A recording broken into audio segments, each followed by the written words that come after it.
For 73 years, the blue-green chair sat empty in the great round room of the Galactic Confederacy. Most aliens had stopped looking at it long ago. The empty Earth chair was just a strange detail in their history now. Ambassador Krelthun fixed his breathing mask and prepared to speak to the group of 287 different alien species. His many eyes moved across the room and stopped at the empty Earth chair. A feeling of worry washed over him. Strange, he thought, how a simple empty chair could still make him feel uneasy after all these years. Humans had suddenly stopped all space talk in 2157. At first, other species were only a little worried. By 2163, when the last group sent to check on Earth never came back, that worry changed into a galaxy-wide agreement. Earth had either blown itself up or gone back to living like cavemen. The Galactic Confederacy put up warning signs around the sun and moved on with their business. Captain. Elise Harrington didn't agree with this story. Her ship, the Curiosity, patrolled the edges of human space near Proxima Centauri. For months, she had been picking up strange gravity changes near Earth that didn't make sense with known science. She knew she should tell her bosses right away, but something held her back. Something wasn't right about Earth's silence, and she wanted to find out what. "Captain, we're getting those strange readings again," said Officer Ben Miller, his eyes fixed on the glowing screen in front of him. Even stronger this time. Elise moved to his side, her blue uniform crisp despite the long hours of her shift. "Show me the pattern." Ben pulled up a 3D map of waves and spikes that pulsed with an almost living rhythm. It's like space itself is breathing in there, and command still says it's just sensor ghosts?" Elise asked, knowing the answer. "Yes, ma'am.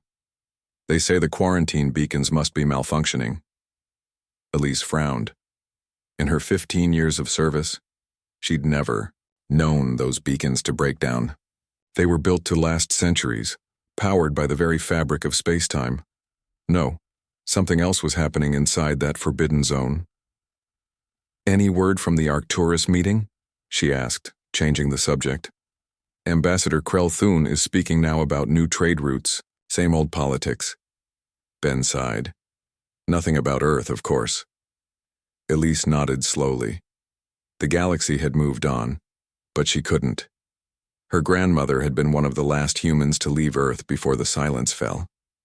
She had never spoken about why she left or what was happening back home, but on her deathbed, she had gripped Elise's hand and whispered, "Watch the stars near home. When they dance, we're ready." And now, the stars around Sol were dancing in impossible ways. "Ma'am?" Ben's voice broke through her thoughts. "There's a message for you, private channel." Elise raised an eyebrow. "From who?" "That's just it. It's anonymous, but it cleared all security checks somehow." Her heart raced as she walked to her private quarters. When the door slid shut behind her, she said, "Computer, play message." A face appeared on her screen, a man in his 50s with gray hair and eyes that seemed too old for his face. He wore a simple gray uniform with no markings or rank. "Captain Harrington," he said, his voice deep and calm. "You don't know me, but I know you. More importantly, I knew your grandmother." Elise felt the air leave her lungs. "My name is Alan Blackwood. Your grandmother and I worked together on Project Chrysalis before the silence. She was one of the few who chose to leave, to maintain a human presence in the Confederacy, for when we were ready to return." The man, Blackwood, leaned closer to the camera. "The dancing stars you've been monitoring? That's us, Elise. That's Project Chrysalis entering its final phase." "How did you know I was—" she began to ask the recording. "Watching? Because that's what she said you would do. Your grandmother was very clear. Her granddaughter would be the one watching when the time came." He smiled sadly. "I wish she had lived to see this day." Elise's hands trembled. "What is Project Chrysalis?" she whispered, though she knew the recording couldn't hear her. "I can't explain everything in this message. The Confederacy has ears everywhere. But what I can tell you is this. Earth didn't destroy itself. We didn't regress. We stepped aside. We removed ourselves from the galactic equation to solve a problem that would have destroyed us all. Blackwood's image flickered slightly. In 3 days, the Earth chair in the Confederacy chamber will be filled again. There will be confusion, fear, maybe even calls for military action. We need someone on the outside who understands, who can help calm the storm. He paused, looking directly into the camera as if he could see her across the vast emptiness of space. Your grandmother believed in you, Elise. Now I need you to make a choice. Stay on your patrol route, follow protocols, report this message, or bring the curiosity to these coordinates and see what 73 years of silence has built. A string of numbers appeared below his face, coordinates that would take her ship dangerously close to the quarantine zone. The choice is yours, Captain. But know this: what waits behind the silence will change everything. The message ended, leaving Elise staring at her own reflection in the dark screen. Outside her window, the distant speck that was Sewell seemed to pulse slightly, like a heartbeat long. Thought stopped now, suddenly beating again. On Mars, deep under the red dust of Olympus Mons, Director Alan Blackwood turned away from the communication array. The vast chamber around him hummed with power, as thousands of engineers and scientists moved with purpose, checking systems, monitoring readings. Message sent, he said to the woman standing beside him. Dr. Nicole Winters nodded, her eyes on the massive structure that dominated the center of the chamber, a sphere of interlocking crystal patterns that seemed to shift and change even as you looked at them. Do you think she'll come? Nicole asked. Alan looked up at the holographic countdown floating above them all. 72 hours, 17 minutes, 33 seconds. She's Dorothy Harrington's granddaughter. She'll come. He smiled faintly. And, when the Confederacy panics, which they will, we'll need her voice. Nicole turned her gaze to the sphere, where pulses of blue-white energy were growing stronger by the hour. 73 years of work, 3 billion lives in stasis, all coming down to this moment. Not just our lives, Alan reminded her gently. If we're right about what's coming, it's all life everywhere. Above them, on the surface of Mars, automated defenses that had kept the curious and the dangerous away for 7 decades prepared for their final task. Soon they would not be needed. Soon humanity would step back onto the galactic stage. But this time, they would not come as supplicants or equals. This time, they would come as saviors. The galaxy had shuddered at Earth's silence. They would tremble at its return. Captain Elise Harrington stood in her private quarters, staring at the coordinates that Director Blackwood had sent. Her mind raced with questions. What was Project Chrysalis? Why had Earth cut itself off from the galaxy? And most importantly, what did her grandmother have to do with all this? Computer, show me the personnel file of Dorothy Harrington, she said. The screen flickered to life. Dorothy Harrington, Earth-born scientist. Specialization, dimensional physics. Last known position, lead researcher, Earth Defense Initiative. Departed Earth in 2156, 1 year before communication blackout. Died 2198 on Proxima Centauri III. Nothing. Elise didn't already know. Her grandmother had never spoken about her work, only that she had left something important behind. A soft chime interrupted her thoughts. Captain, Ben Miller's voice came through the comm system. We have a situation. Long-range sensors are picking up unusual movement at the edge of the quarantine zone. Elise rushed to the bridge. The main screen showed a shimmering distortion near the invisible line that marked the boundary of forbidden space. What am I looking at? She asked. Ben's fingers moved quickly across his controls. It appears to be a ship, but like nothing in our database, it's just sitting there at the very edge of the zone. Have they spotted us? I think that's why they're there, Captain. I think they're waiting for us. Elise felt a chill run down her spine. 3 days, Blackwood had said. 3 days until Earth's seat would be filled again. She had to make a choice. Set course for those coordinates, she said firmly. Ben turned to her, eyes wide.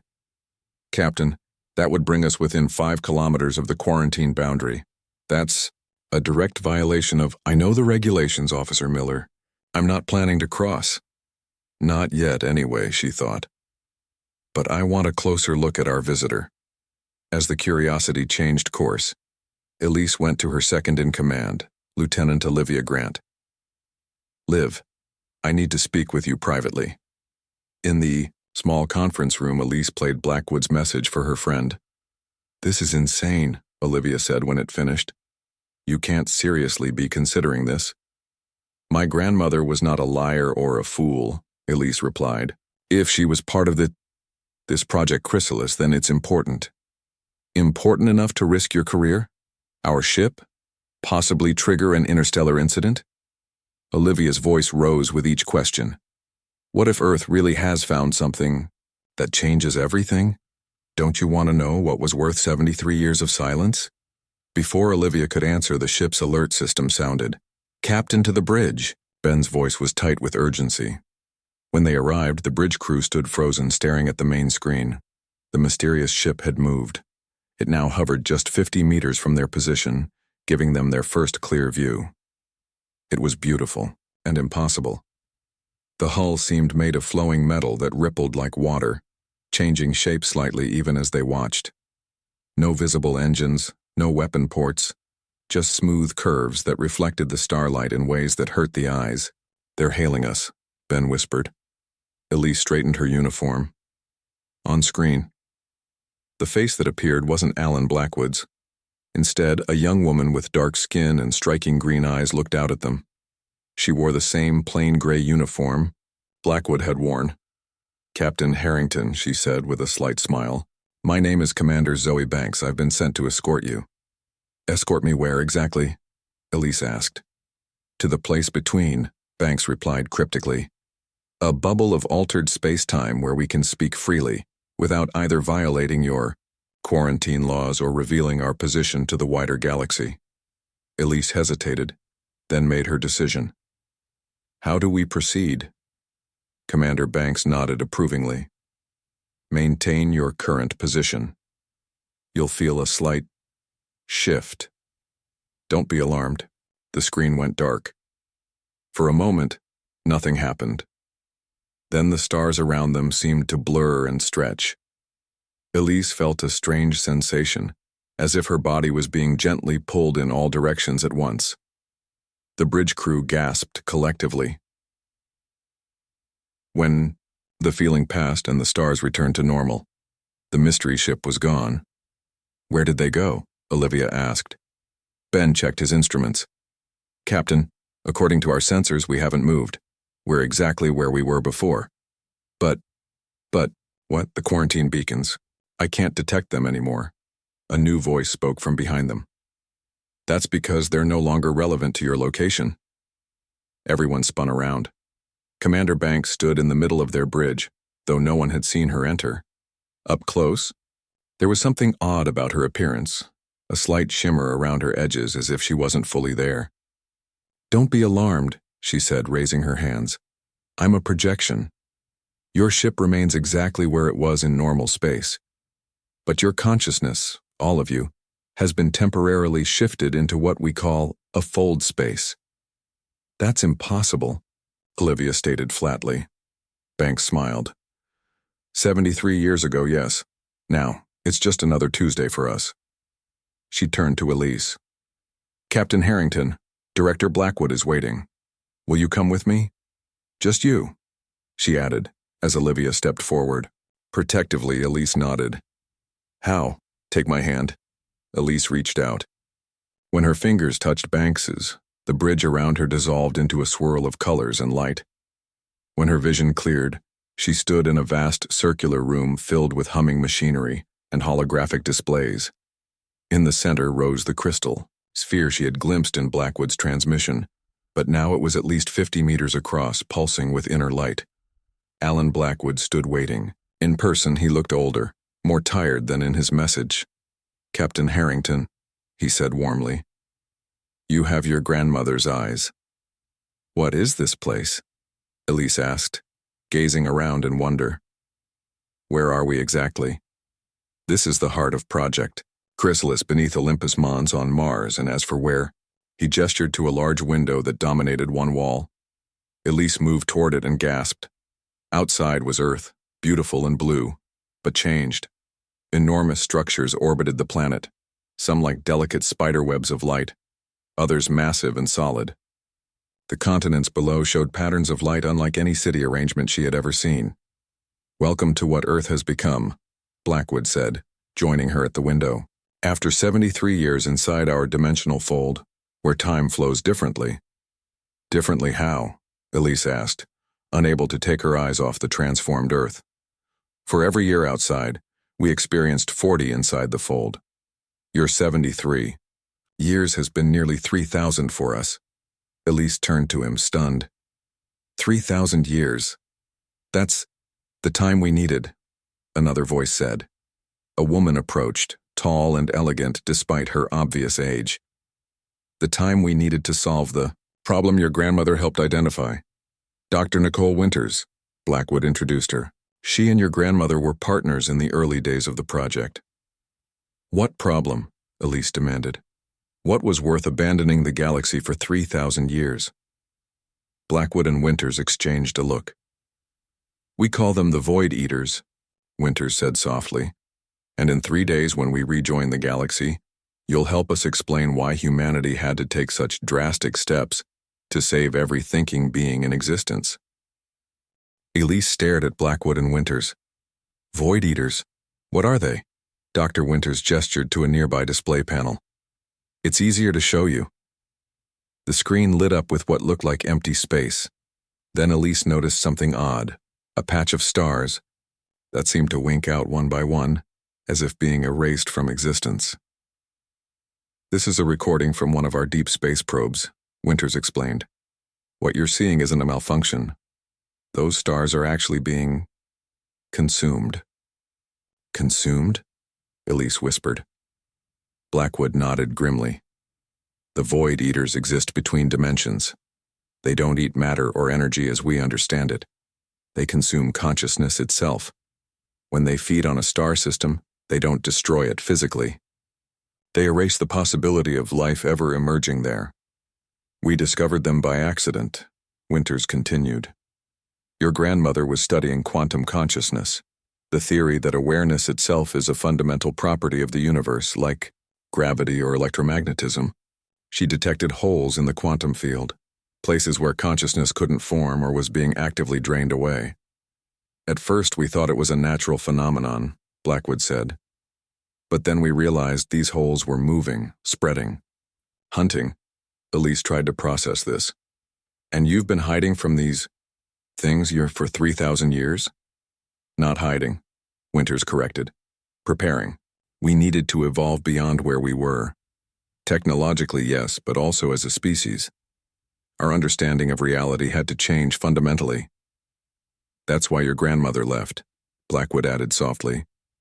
"Someone had to stay outside the fold, someone who understood what was coming to prepare the galaxy when we emerged." Elise felt a surge of pride, followed quickly by anger. She died knowing this secret, unable to tell anyone. Do you have any idea what that cost her? What it cost me, growing up with a grandmother who could never explain why she seemed so haunted? "We know," Winters said, her eyes full of sympathy. "Dorothy was my closest friend. Leaving was her choice, but it broke her heart. She believed the sacrifice was necessary." Before Elise could respond, a young man in a gray uniform rushed. "To Director, it's time. The Admiral is ready to make contact." Blackwood checked his watch. "Ahead of schedule. Good. Captain Harrington, would you like to witness humanity's return to the galactic stage?" He led her to another room, this one filled with people monitoring various displays. At the center stood a woman in her 50s, tall and commanding, wearing a uniform similar to Blackwood's but with subtle gold markings on the shoulders. "Admiral Samantha Cole," Blackwood introduced her. "Leader of the United Earth Defense Force. Admiral, this is Captain Elise Harrington, Dorothy's granddaughter." The Admiral's stern face softened slightly. "Dorothy was a hero. Her sacrifice won't be forgotten." She turned to the room. "Are we ready?" A chorus of affirmatives rang out. "Begin transmission," Cole ordered. On the main screen, the image of the Grand Chamber of the Galactic Confederacy appeared. Ambassador Krelthun was in the middle of a speech about trade routes, The chamber looked exactly as it had in Elise's news feeds that morning, except now she was seeing it from Earth. Initiating dimensional ripple, someone announced. The screen showed a wave of confusion pass through the chamber as emergency alerts activated. The huge holographic display at the chamber's center flickered to life, and suddenly, Admiral Cole's face appeared before the assembled representatives. "Greetings, representatives of the Galactic Confederacy," Cole said, her voice steady and commanding. "I am Admiral Samantha Cole of the United Earth Defense Force. After 73 years of silence, we wish to reclaim our seat at this assembly." The chamber erupted into chaos. Species of all kinds jumped up, shouted, or emitted various warning sounds. Some fled the room entirely. Cole waited patiently for the initial shock to subside. When the noise had reduced enough for her to be heard, she continued, "We recognize our absence has caused concern. Earth and its colonies undertook a voluntary technological sequestration to address certain incompatibilities between our developmental trajectory and galactic conventions." Elise noticed how carefully the Admiral chose her words. Nothing about void eaters or existential threats, just diplomatic language and understatement. "We invite a delegation to Earth to discuss our return to galactic affairs," Cole finished. "There is much to share with our galactic neighbors." The screen split to show the outside of the Confederacy station, where a ship like the one Elise had seen earlier had suddenly appeared. Unlike her encounter, this was no projection. The ship was physically there, its impossible hull gleaming in the light of the station's artificial sun. The transmission ended and Admiral Cole turned to her staff. "First contact reestablished. Now we wait for their response." Blackwood approached Elise. "Your ship and crew are safe. They believe you're in a brief meeting with Commander Banks. When you return, only minutes will have passed for them." "And what am I supposed to tell them?" Elise demanded. "What am I supposed to tell anyone?" "The truth," Cole said, joining their conversation. "A limited version at first. Your Confederacy leaders will be suspicious, frightened. They'll assume we've been building weapons, planning conquest. We need voices they trust to reassure them." "And why should I trust you?" Elise asked. "You've shown me videos, told me stories. I have no proof these void eaters even exist." Winters stepped forward, holding a small device. "We anticipated your doubts. This is a dimensional lens. It will allow you to see between the layers of reality, just for a moment." Hesitantly, Elise took the device and held it up to her eye as instructed. At first she saw nothing unusual, just the room and the people in it. Then the edges of her vision began to shift, as if the world was being peeled back layer by layer. Beyond the final layer was nothing. Not darkness, not emptiness, but a complete absence that her mind couldn't process. And moving within that absence, shapes that weren't shapes, beings that weren't beings. The wrongness of them made her stomach lurch. Worse, they seemed to be looking back at her. She dropped the device with a cry. What was that?" "That's what waits beyond the veil of our reality," Blackwood said quietly. "They've been circling our galaxy for millennia, testing the barriers, looking for ways in. Recently, those attempts have become more frequent, more aggressive." "How long do we have?" Elise asked, her voice shaking. "Without intervention, perhaps 20 years before they find a permanent way into our dimension. With our help and the combined resources of the Galactic Confederacy, we can build a network that will keep them out forever." Elise's communication device chimed. Her crew was trying to reach her. "It seems your officers are growing concerned about your extended meeting," Cole observed. "You need to make a choice, Captain Harrington. Will you help us convince the galaxy of the threat, or will you return to your ship and pretend none of this happened?" Elise thought of her grandmother carrying this burden alone for decades. She thought of the empty chair in the Confederacy chamber. She thought of the wrongness she had glimpsed through the dimensional lens. "I'll help," she said finally. "But I want honesty from now on. No more secrets." Blackwood smiled. "Just like your grandmother." He handed her a small crystal, similar to the one in the great chamber, but tiny enough to fit in her palm. Give this to Ambassador Krelthun when the delegation arrives. It will show him what you've seen. Commander Banks stepped forward. It's time to return you to your ship, Captain. The galaxy is about to get very noisy, and you'll want to be there when it happens. As Elise prepared to leave, Admiral Cole clasped her hand firmly. Thank you, Captain Harrington. As your grandmother would say, we're stronger together than apart. In a flash of light, Elise found herself back on the bridge of the Curiosity, facing a confused Commander Banks projection. So as I was saying, Banks continued seamlessly, as if no time had passed. Director Blackwood sends his regards and hopes to meet you in person soon. The crystal felt heavy in Elise's pocket as she nodded. Tell him I look forward to it. As Banks's projection faded, Ben looked up from his console with wide eyes. Captain, you're not going to believe this.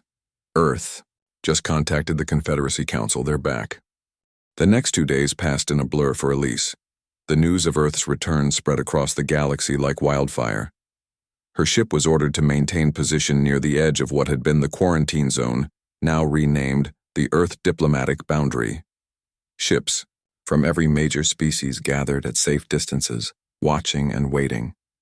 Military vessels arrived too, their weapon systems ready, but not active. No one knew what to expect from the humans who had hidden themselves away for so long. On the bridge of the Curiosity, Elise kept one hand in her pocket, fingers wrapped around the crystal Blackwood had given her.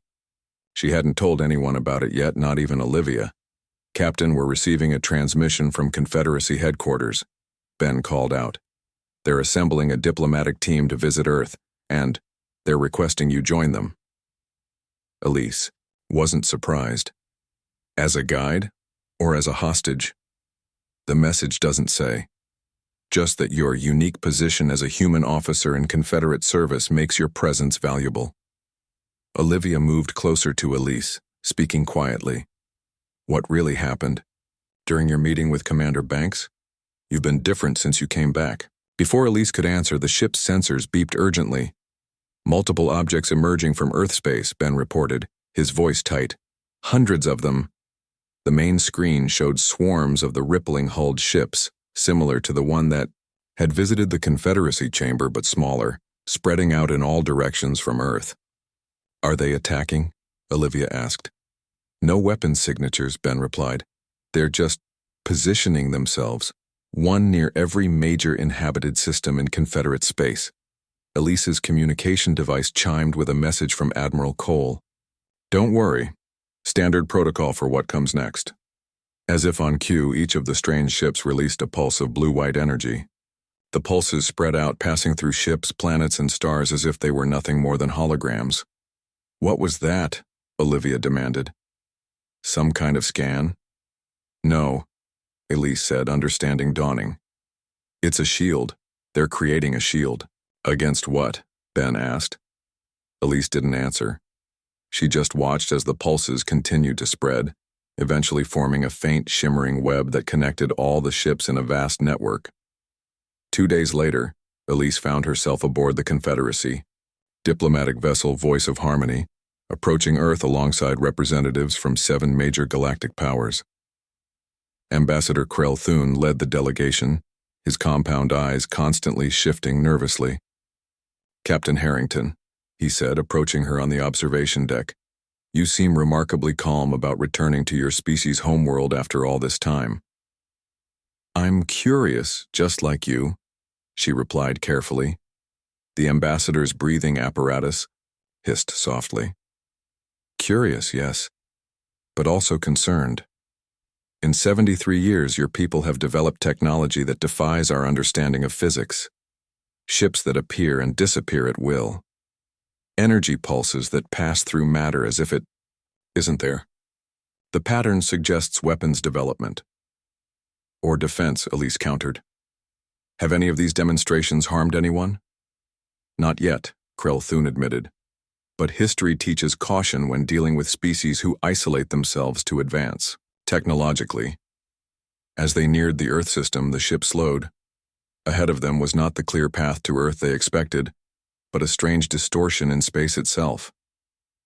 What is that? asked the Pleiadian representative, her skin flashing with colors of alarm. Standard sensor readings are useless, reported the ship's captain, a methane-breathing Dendari. It's as if space itself is folded. A communication came through.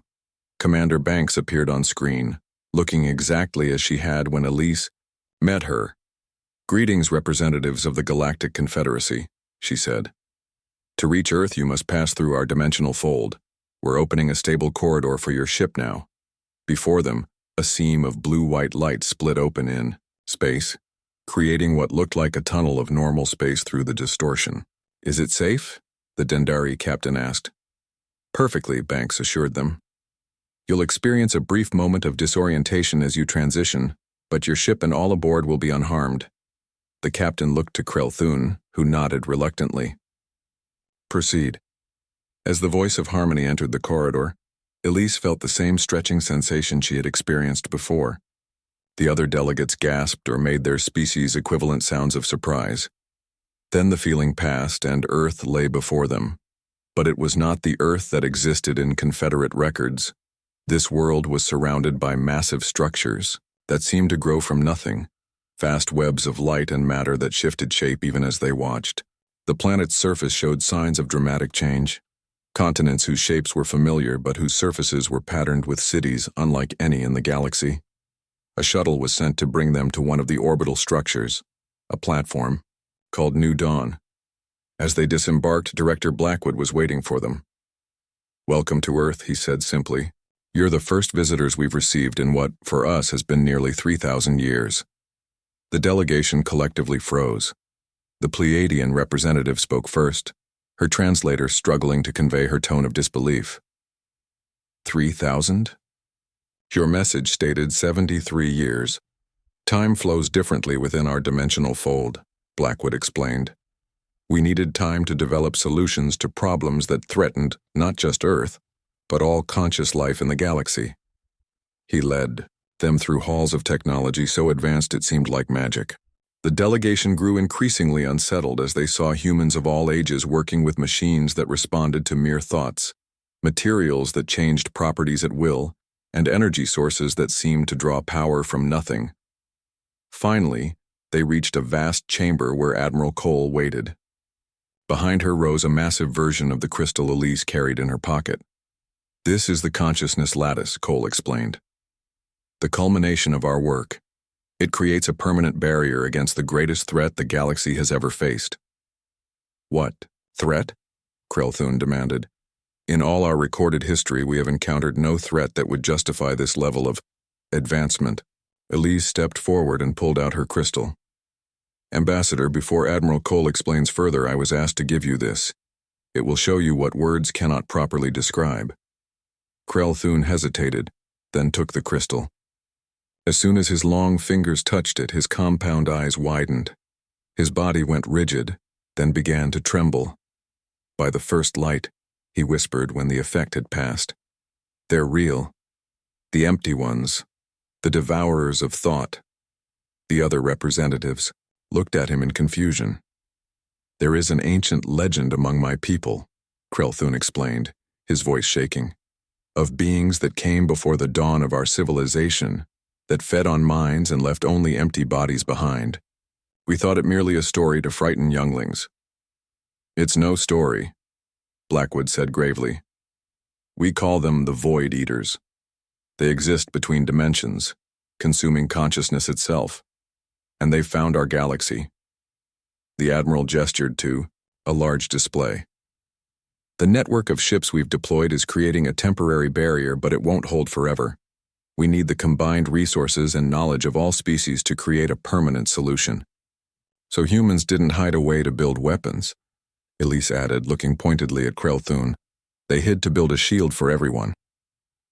The ambassador's compound eyes blinked rapidly as he processed this information. "The empty seat," he said, softly. "All these years we thought it represented Earth's absence, but it was actually a promise," Blackwood finished for him. "A promise that we would return when we had an answer. And now we do. But we can't implement it alone." The delegation members exchanged looks of uncertainty and growing understanding.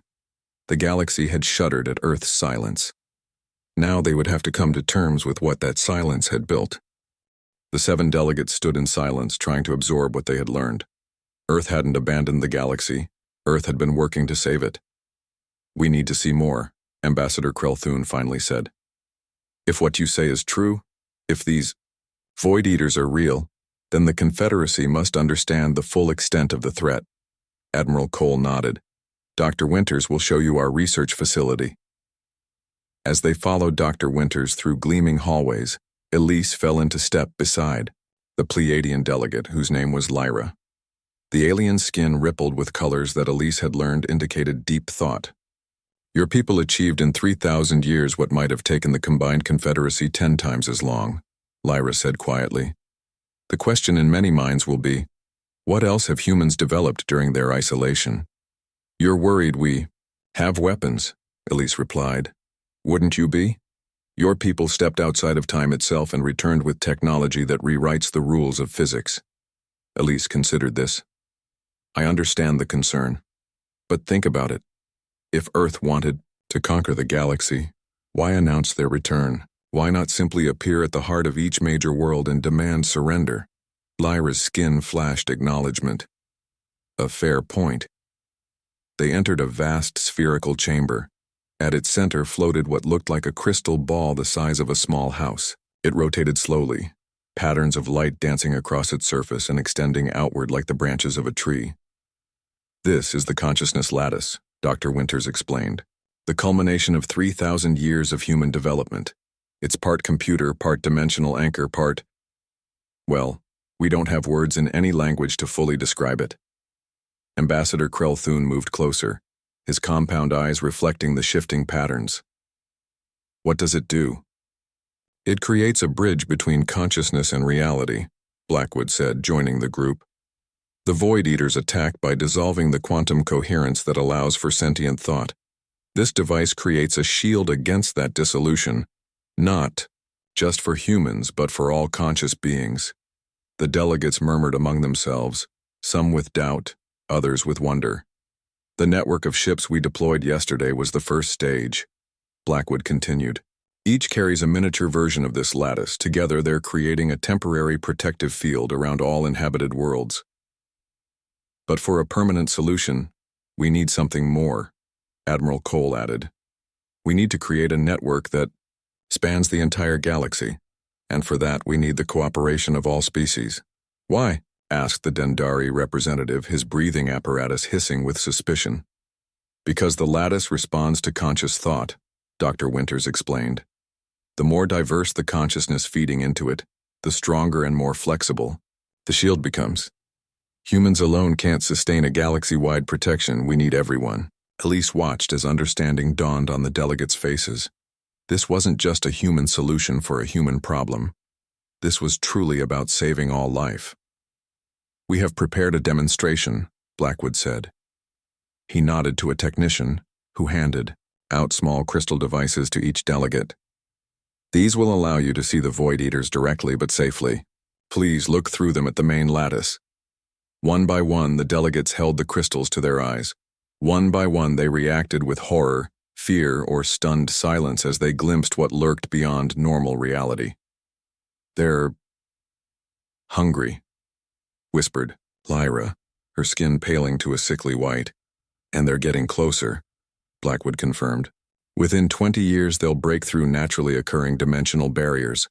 When that happens, whole worlds will go dark. Not destroyed physically, but emptied of thought, of awareness, of the very spark that makes life worth living." As the delegates lowered their crystals, Admiral Cole took center stage. "Tomorrow we will present our proposal to the full Confederacy. We'll provide the technology and knowledge. You'll provide the resources and cooperation to implement it galaxy-wide." The delegation retired to their quarters to discuss what they had seen. Elise found herself standing alone with Director Blackwood on an observation deck, looking down at the Earth she had never known. "Will they agree?" she asked.